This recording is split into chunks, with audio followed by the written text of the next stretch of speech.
Mga minamahal kong kapatid, we celebrate today the solemnity of the most holy body and blood of the Lord. And we welcome all of you, our dear Manila Cathedral faithful, our dear pilgrims of hope, as we celebrate this Sunday Eucharist. Maligayang pagdating po at maraming salamat po sa inyo pong pagdalaw dito sa Manila Cathedral. When we talk about or when we say that a person has flesh and bones, or from the celebration, our celebration itself, when we say that a person has flesh and blood, isa pong katiyakan ang ibinabaon na sa atin nito. At yung katiyakang iyan ay yung taong sinabihan nating mayroon siyang katawan at dugo o kaya buto at katawan, ay buhay ang taong iyon. Totoo yung taong iyon. No? Tignan nyo nga ho yung katabi ninyo, baka hindi ho katawan at buto o katawan at dugo ang mayroon yan. No? Baka lumalagpas na ho yung mga kamay ninyo pagka hinawakan ninyo sila. No? When we say that the person has flesh and blood, we know that this person is alive. Tanggalin mo ang katawan, tanggalin mo ang dugo, it is equal as to that person being dead. May katawan nga pero hindi buhay. Wala nang dugong dumadaloy. And this is one thing we all celebrate today, and also one reminder for us that our God, Jesus, has flesh and blood, and therefore is real, is alive, totoo at buhay sa ating piling. And how is this fact and the truth celebrated through the readings we have heard today? What do we do when we are in front of a real person? Most especially when we are in front of a real God through the bread and wine, through body and blood. We've heard the experience of Melchizedek offering bread and wine to God, offering his reverence, offering his honor to God. And likewise, we've heard this beautiful story from St. Paul, the first account of the institution narrative that was ever written. At nakita niya na totoo, si Jesus mismo ang nagbigay ng utos na ito, na gawin na ang bawat Eucharistia bilang pag-aalaala sa Kanya. And we've heard in our Gospel this story of the multiplication of the loaves and fish. Naroon si Jesus, flesh and blood, alive and true, in front of these starving people. And because of that true and real presence, because of His real love, then that miracle came as a reality. What do we do in front of a real person? Or what do a real person do to us? At magandang pong paalala, nagayahin po natin si Melchizedek na dahil totoo na si Jesus ay buhay sa Eucharistia, then it is just right and just that we honor, revere, and respect Him in that presence of the bread we receive.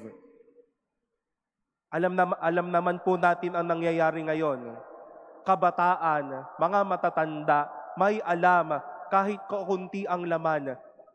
Ang ginagawa sa ostya, pinangsasabong.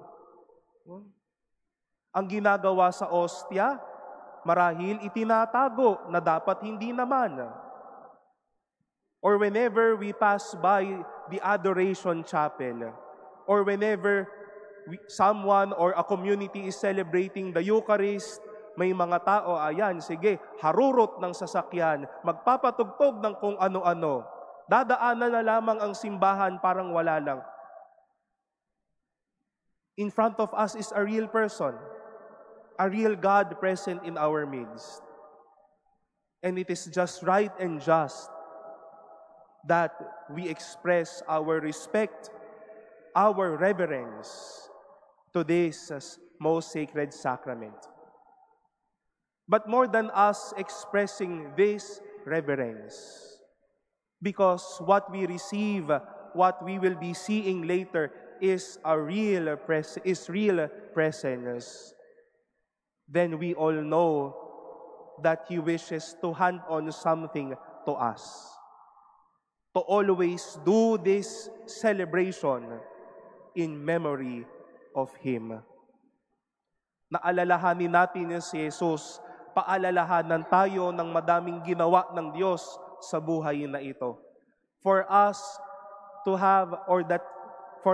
rekindle that gift of memory in our lives and in our hearts, so that we can once more look up and remember how God has been good in our life, how God has left us with this sacred meal for our nourishment.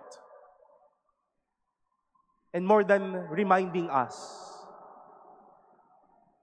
a real person is present in our midst. A real God celebrates with us. A real God is present in the species of bread and wine, through my presence as the presider, through the word that we share, through you gathered here. Where 2 or 3 are gathered in my name, there am I in the midst of them. Buhay po ang Diyos sa piling na ito. At dahil may buhay na presensya, there is also a lively presence of concern and compassion. We all flock to the Mass. Yes, with a lot of thanksgiving, with a lot of things we need to worship about because God has been good. Pero katulad din po tayo ng mga taong ito na pagod sa buhay, may pangangailangan at sabihin natin may kulang. And in front of us is a real God who knows concern, who knows compassion, who knows true love to all of us gathered.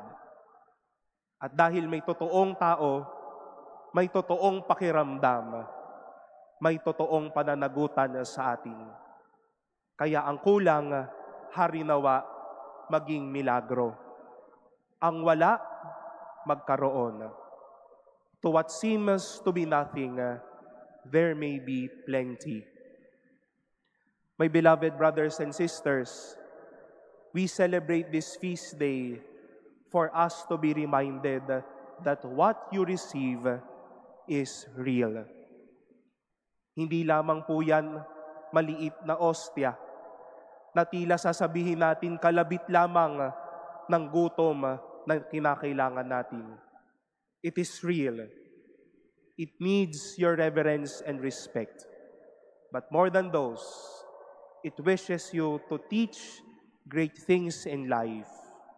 This is a real person with a real love, with a real compassion to you, so that what seems to be empty may be plenty through His graciousness and love.